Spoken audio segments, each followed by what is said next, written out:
Recording studio Mirganj. अरे 36 बाबा के 36 गो चेला हम हई 17 वारी। 36 बाबा के 36 गो चेला हम हई 17 वारी। छपरा शिवानी गोपाली गजनी बोल फरियाई बेकावारी। छपरा शिवानी गोपाली गजनी बोल फरियाई बेकावारी। पप्पू पारी की सुहरी गुचेला हम हई 15 वारी। पप्पू पारी की सुहरी गुचेला हम हई 15 वारी।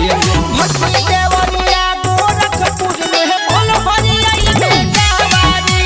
भटनी देवरिया गोरखपुर में बोल फरियाई बेकावारी। Music by Aman rock.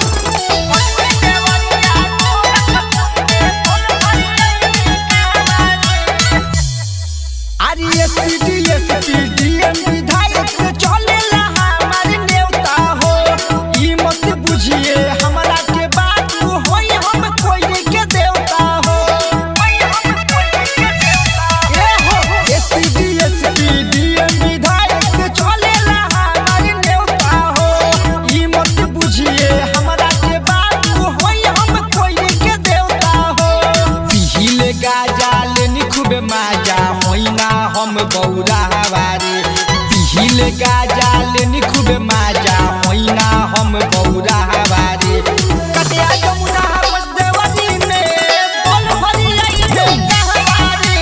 कटिया जमुना बस देवरी में बोल फरियाई बेकावारी। कटिया जमुना बस देवरी में म्यूजिक बाय अमन रॉक।